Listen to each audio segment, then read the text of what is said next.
Good morning, good afternoon, good evening. I don't know where you are in the world, but wherever you are in the world, hello, hello, hello. Welcome to another episode of Jam Talk.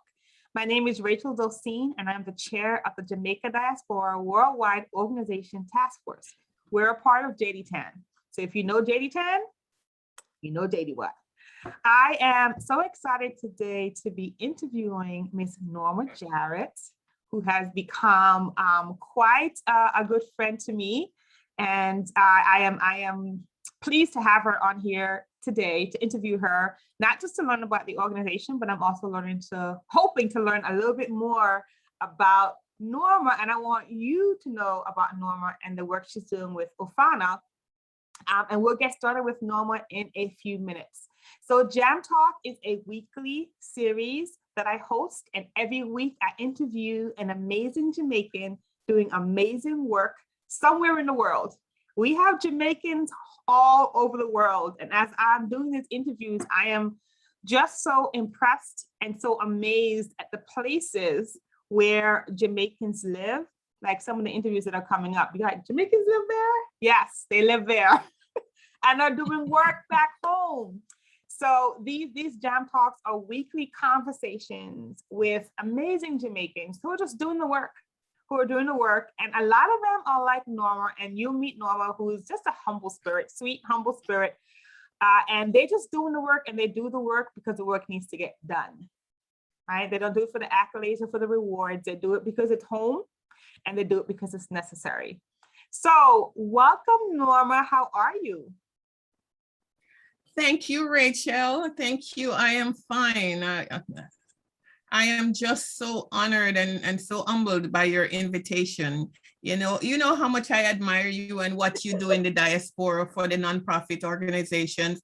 I think you're doing a phenomenal job. And for you to ask me to be on your program, I think it's an honor. So thank you for having me. Well, you're absolutely doing amazing work. And, just like the folks I interviewed previously, as a young Jamaican, and even though I'm at the older end of the young pool now, it's inspiring to me to see so many of those who've gone before us who are setting an example by doing the work.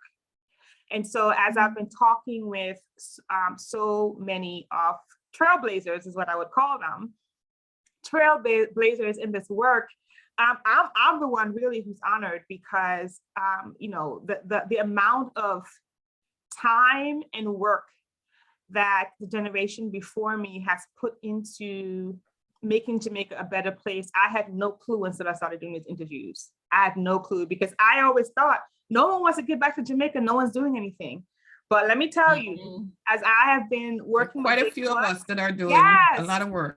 And for decades, not just come to just see, but for decades, you've been doing this work, but you've been so quiet that folks like me who've been looking for work to get connected to didn't know or haven't known. So that's why I started Jam Talks, to force those of you who have done this amazing work to share what you have done, to share what you are doing, to inspire us, inspire other people in the diaspora to get involved in some way. And so I am actually the one who's absolutely honored that you're here, that you've accepted my invite to come and talk about what you do, because I know you're Rachel, I'm the behind the scene person. I don't want to be out front, but I think the work that you're doing with Ofana is so important and so necessary and so relevant that I had to strong arm you to to come on here today. You did. So Norma, tell us a little bit about you, where you're from in Jamaica, what you've been up to, and what is your role in the organization? Okay, so as you said, my name is Norma Jarrett, and I am a graduate of the Jamaica School of Agriculture. I also graduated St. Catherine High School. I'm from Spanish Town, St. Catherine, and migrated to the United States. I've matriculated at different colleges. I'm also a graduate of Tuskegee University, and because as a student at Tuskegee, I didn't have a green card. I didn't have citizenship. So there were no opportunities for me to get a grant, to get a loan, to get anything. Wow. So the only thing that saved me while I was on campus was the generosity of individuals who wanted to give back to the college.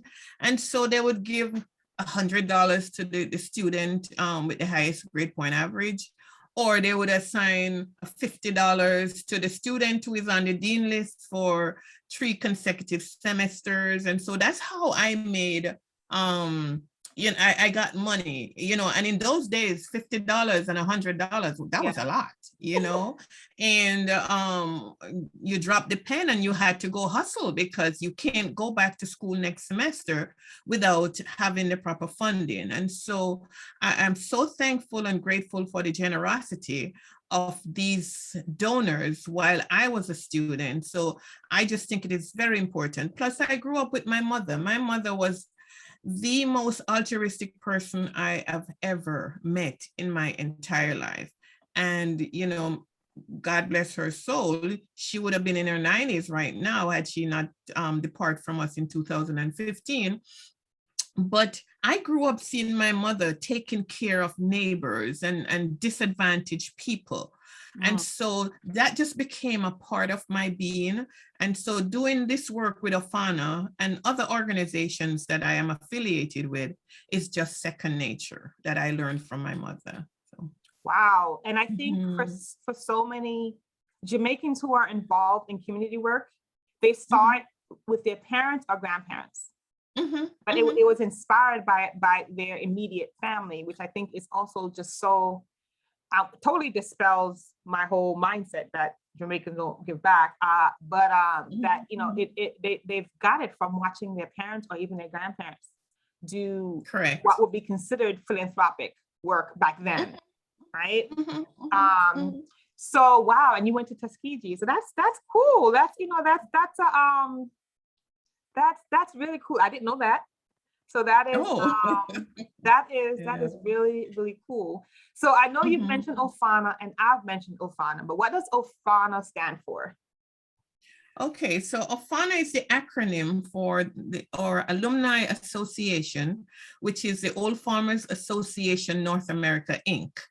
And before I told you I graduated the Jamaica School of Agriculture, and in those days it's a term of endearment. We call ourselves old farmers, not old, but OLE farmers. And so when we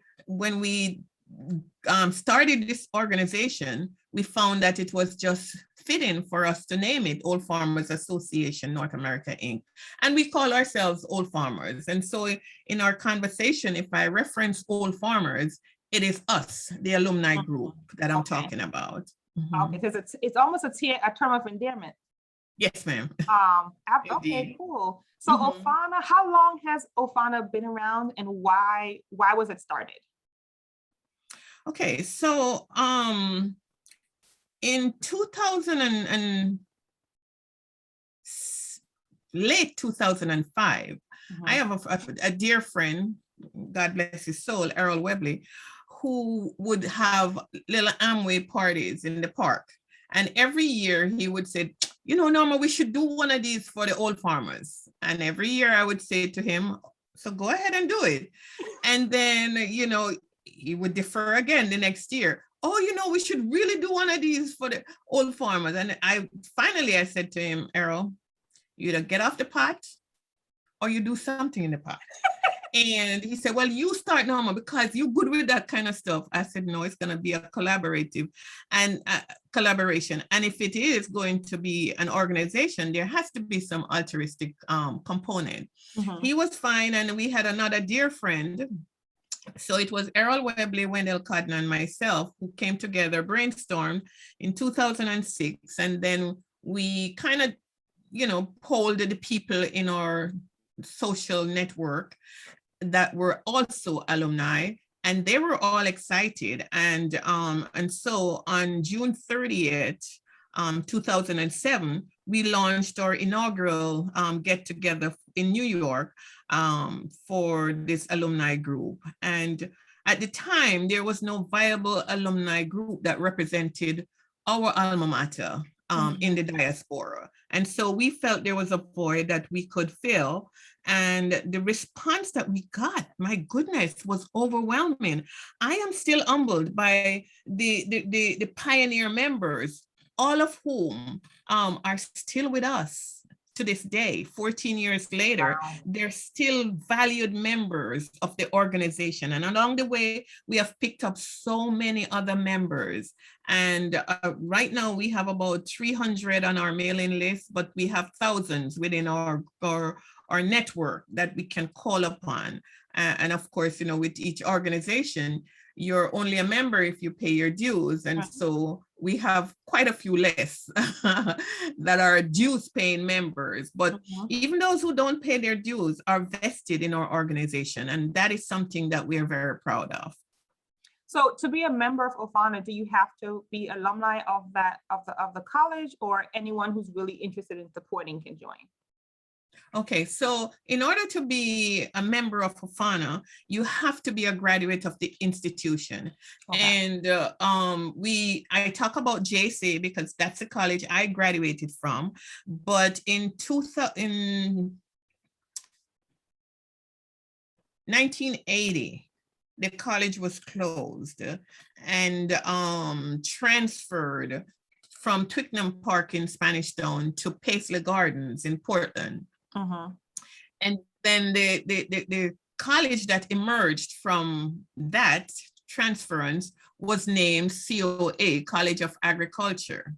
A few years later, the College of Agriculture merged with Paisley Gardens Teachers College, and that became CASE, the College of Alumni of Agriculture, Science and Education, which is a college we now support. CASE is the acronym. So that's the evolution.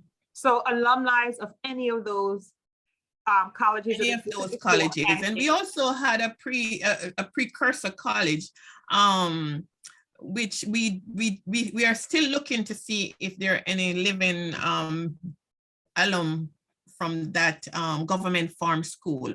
Most of them, that was in 1910. Oh, wow. So yes, the college started in 1910. So we doubt that there's any living alumni from that college, but we still celebrate them as our precursor, or it was from them that we have learned so much as a college. They were the foundation student. And it's important to always, organizations have been around for a long time, to always reflect back on who you have to pave the way, to kind of get you where you are today. So what does Ofana do for I know you mentioned CASE. I don't know if you do work just for CASE or if you do kind of work outside of that. So what does Ofana do? What are some of the projects or the work that's done in Jamaica? Okay, so we started out in 2009. We launched our first fundraising effort.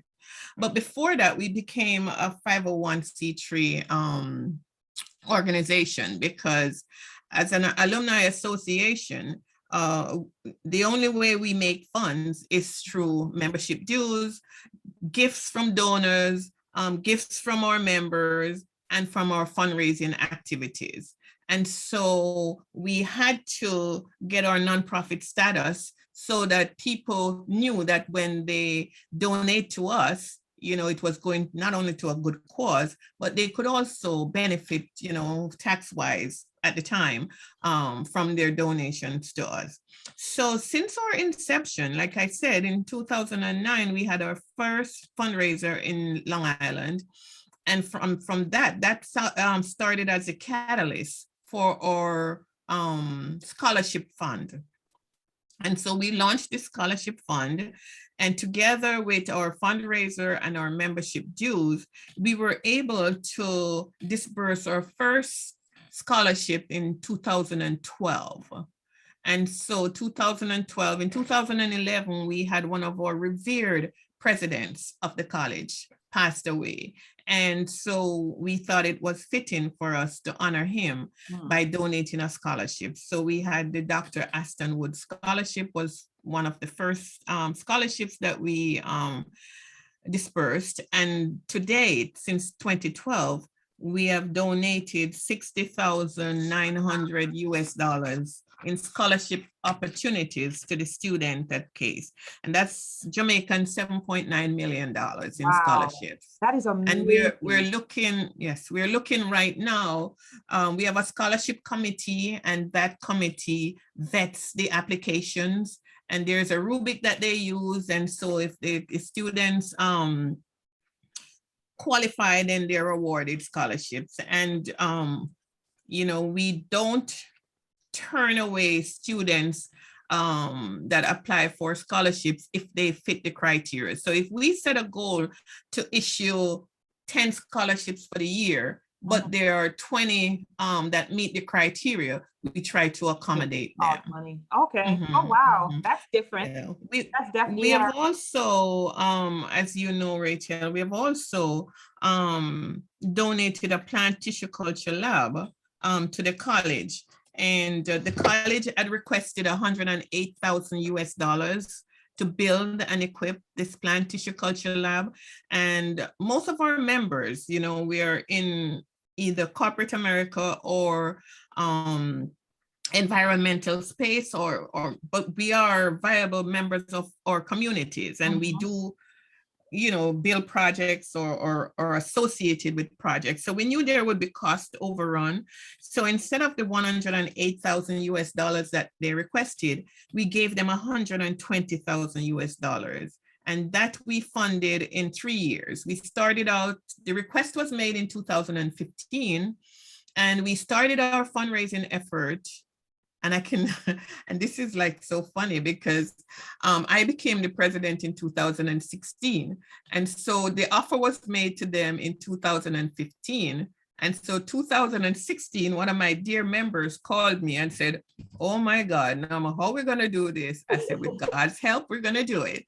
And I am telling you, I am so proud of my members. Absolutely. Every single person, it was all hands on deck, and every person made contribution.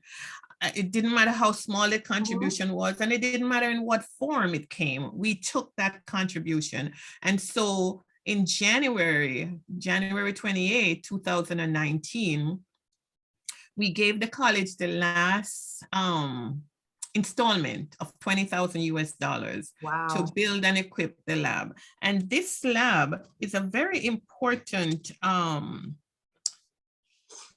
lab. It's not only going to be beneficial to the college, but it will bolster our agriculture sector in keeping with the government's goal for food security for our Jamaican people.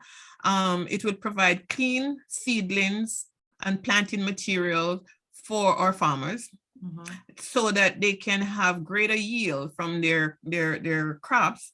And also the seedlings that is going to be generated from this lab will also help you know, with climate and other adverse conditions. So the seedlings, I am telling you, it's going to play a pivotal role in the Jamaican agriculture arena.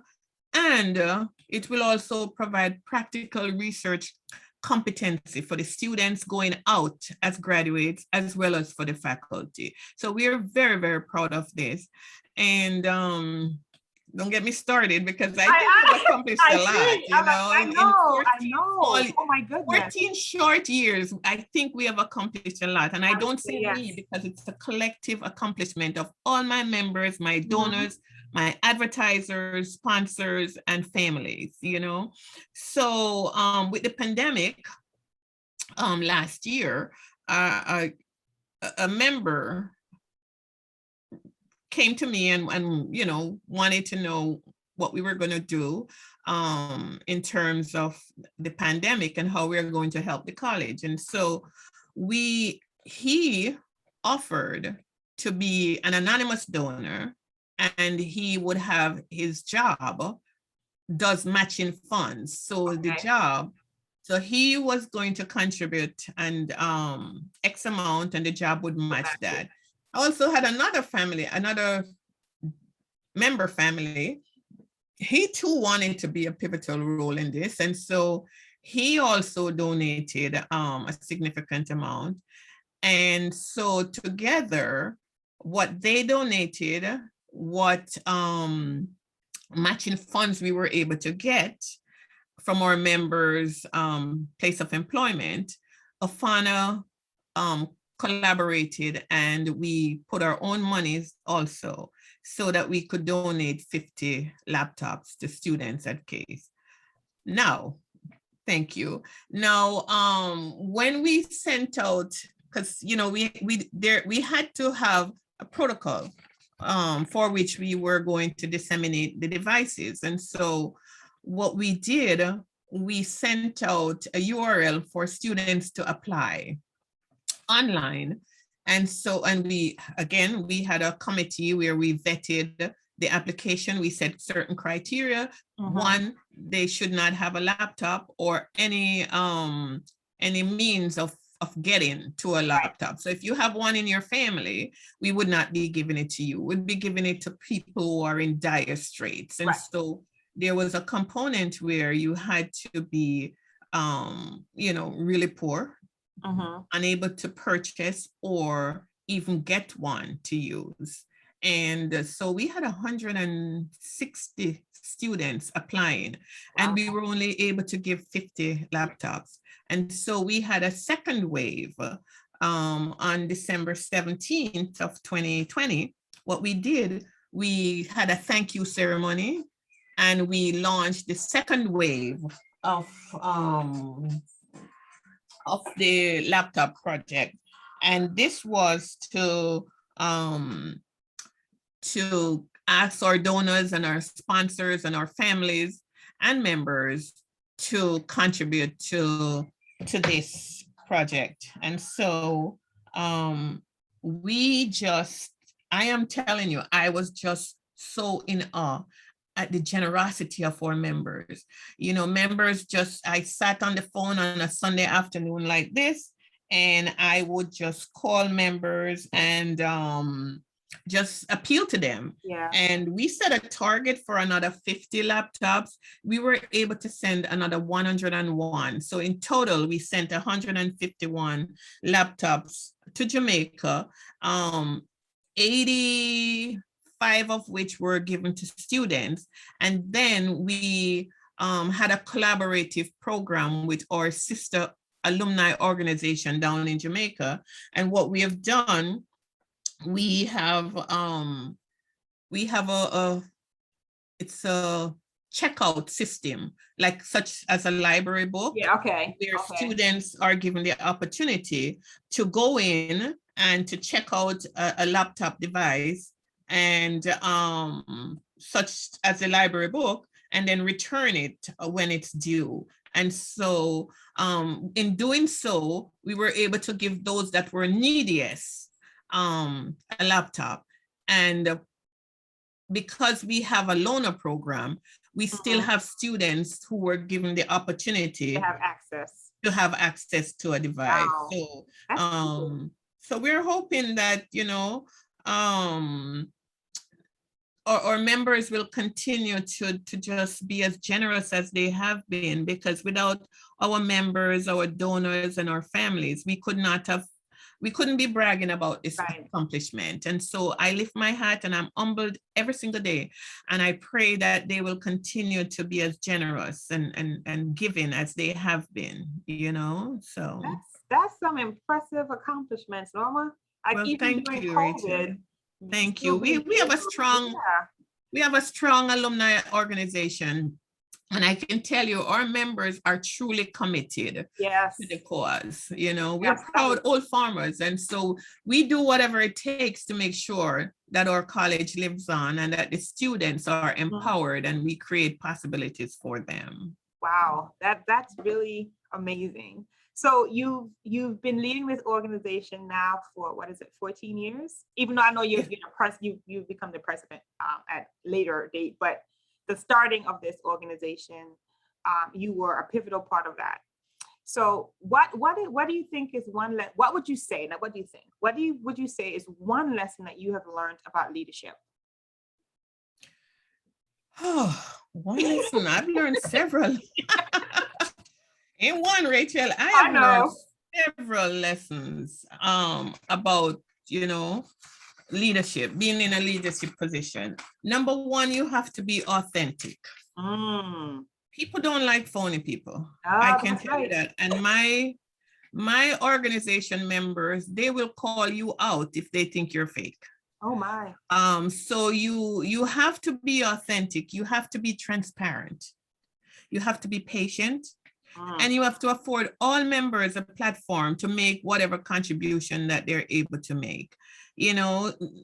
We have members that stretch the whole gamut. We have members that are unemployed. And we have members who are doctors and lawyers and agriculturists and corporate executives, nurses, doctors. We span the whole gamut, pastors.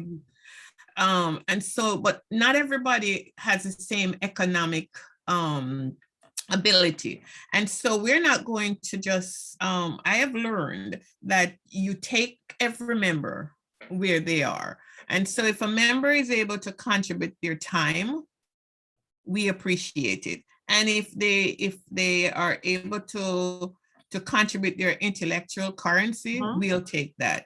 And if they're able to contribute their coins, we would gladly take that also. And if it's just to be in attendance and to support our functions, we'll take that also. But I've also learned that strong bonds, within the leadership team makes for a very successful organization. When you have a common cause and a common commitment, which we do have as alumni of the college, I think I have learned that, that creates a very powerful altruistic group. And, we maintain strong bonds, and we are all proud of the college. And so I've learned that just that pride, we can use that as a fulcrum to continue to be dedicated to our alumni organization. I've also learned as a leader that it's not a cakewalk. It takes a lot of time and a lot of work, and you have to invest that time. If you want to see the organization succeed, you really have to invest the time. There are times when I have personal obligations, but I put that aside in order to maintain the organization's charter. So and I've learned a lot. Obviously. And the last thing you said is really goes to leading by example. Like we always expect that folks who are involved in the work that we do, if you say you're going to do something, you do it. But when the leader themselves is leading by example, that it becomes easier for other people to stay committed and to do what they say they're going to do, because they're seeing you do it. And they're seeing that, not for everyone, but for most people, you always have the few who, doesn't matter how hard you try, they just themselves. But for the most part, when a leader is exemplifying that, I'm leading by example, it's going to inspire other people as well to be as committed. So those are some really good leadership lessons. Thank you. And you've hit the point, and I just want to underscore what you just said, because, I'm not going to ask a member to do something that I won't do.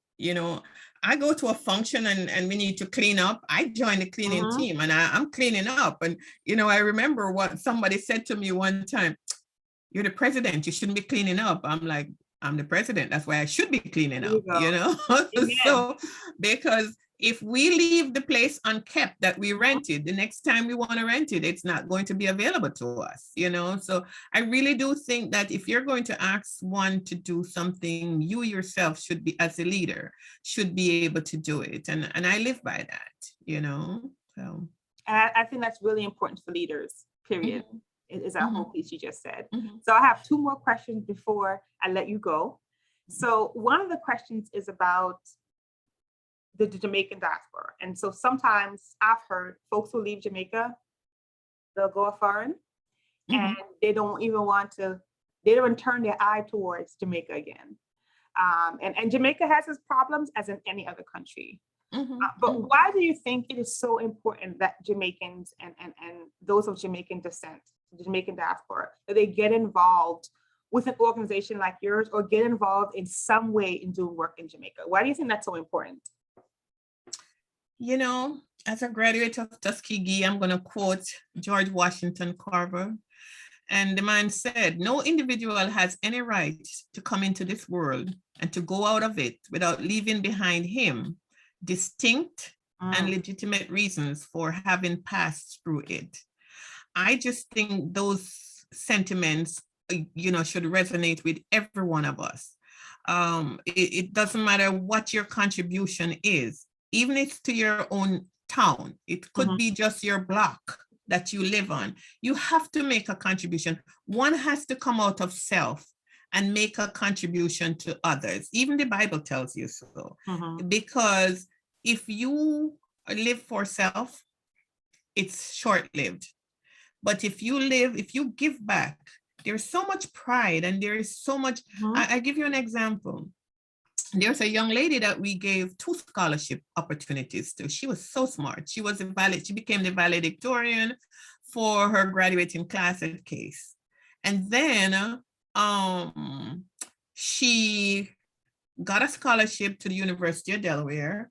And because she's in this country, she has liaised with us and, we have functions and she'll come to the function and we'll feature her as, one of our many success stories where we have given scholarship opportunities to a kid who would possibly have been a statistic, but because of the help that we have given them, we can proudly say, my goodness, this is a great accomplishment. And so this past year, when we had the pandemic, we sent out an email blast to, members and people on our list, or in our circle. And she was on the list. And I got a phone call from her.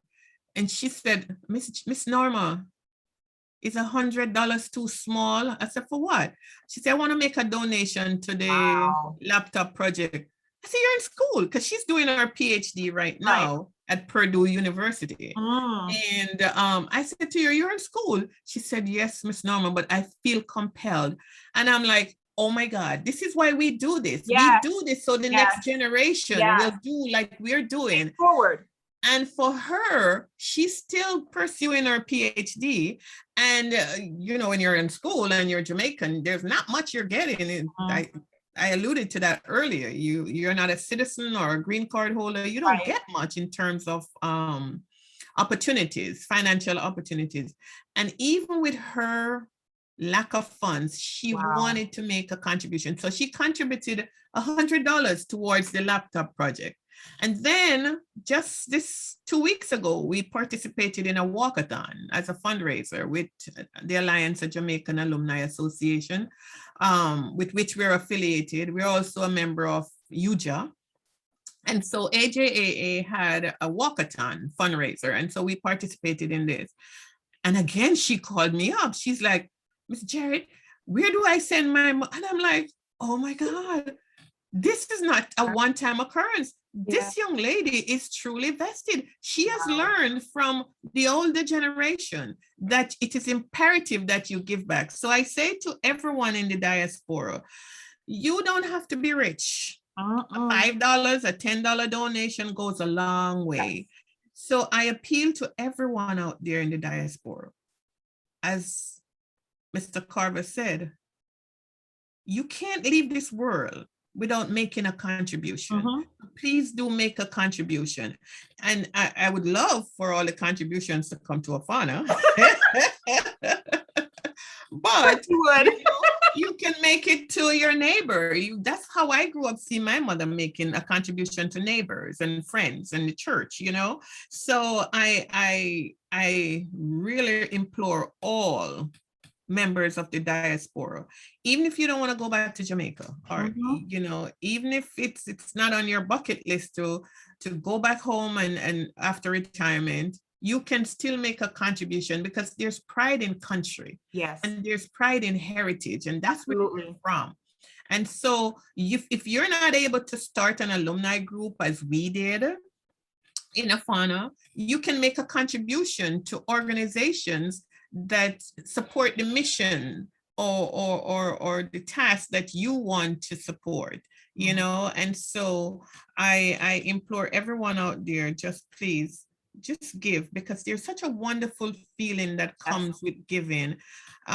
You know, you see a child would normally be, again, a statistic, has no opportunity to fund their education, and you make a difference in their lives and they stand up and say thank you. Yeah, There is such great warmth and pride in seeing that the situation that they were in, you have been a catalyst in creating greater possibilities for them. So absolutely. And on that note, how can folks donate and give to Afana? oh my goodness. Like, where's the website they can go? We are, again, a nonprofit organization. We're a 501c3. So any donation that you give to us is, you can claim on your taxes as a charitable contribution. And I must tell you that 100% of the money that is given to Afana goes to the charity. If we're traveling or if we're doing anything, we use our own personal, all my members use our own personal funds to go to Jamaica, which we do annually, to make sure that we have that common bond and to let the students see possibilities. We may not be able to give them a scholarship, but we may be able to show them greater possibilities, or to mentor them, or just to sit and listen to them and you know, give them, you know, sound advice. So please donate to us at www.oldfarmers.com. That's our website.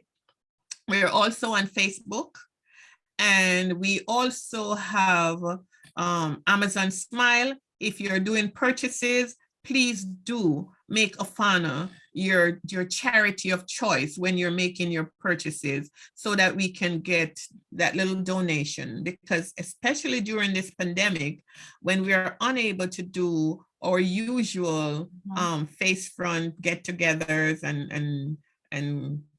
and enjoy our company of, you know, the camaraderie amongst us. Yeah. This is a time when we really do need all the donations that we can get. So please do go to www.oldfarmers.com and you'll find our Facebook page as well as the Amazon Smile contact information. Additionally, you know, if you're like me and you just want to write a check, please do write the check.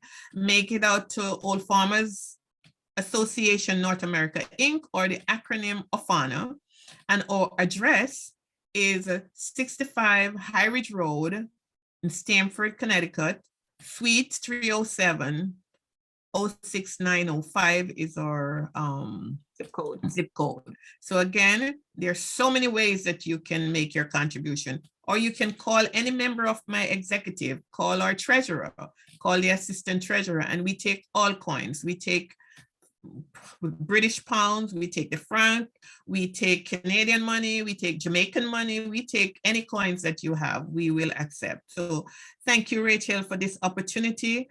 And I am truly honored to be here. And I use this opportunity to say to my members, I am humbled, I am thankful, and I'm grateful for the difference that you make in other people's lives.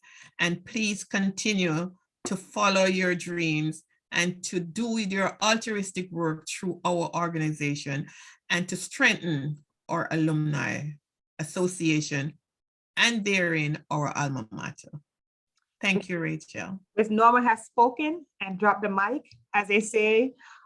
So all the information that Norma mentioned, the website, Facebook page, etc. If you're watching this on YouTube, you are going to see it below the video. So you can just click it, one click, making it easy for you to contribute. Yes. So it'll be right below the video. If you're watching this on Facebook, all the information that she just mentioned will be above the video. This video premieres on a Wednesday. So the Wednesday that you're watching this, we are going to dedicate that day to Ofana on the JD Watt Facebook page. Wow. So Thank like you. our JD Watt Facebook page, and we will, throughout the day, we'll be posting different information about Ofana, but we'll also, once again, have this information on how you can donate, the projects you're working on, and the amazing work that they're doing in Jamaica to educate the next generation. What they're doing in Jamaica to address food insecurity and to make sure that farmers are able to produce food that Jamaicans can eat, right? So which is really, really important for a country of Jamaica's economic status. That is very important, right? Food insecurity is a real thing. So the information will be below the YouTube video and above the Facebook video if you're watching it on Facebook. Norma, thank you so very, very much. Thank you, Rachel. Absolutely, absolutely, for joining me today. Everyone who's watching, thank you so much for tuning in to another episode of Jam Talk. I will see you again next Wednesday with another amazing Jamaican who's doing amazing work in the diaspora. Have a great week. Bye. Thank you, Rachel. Bye.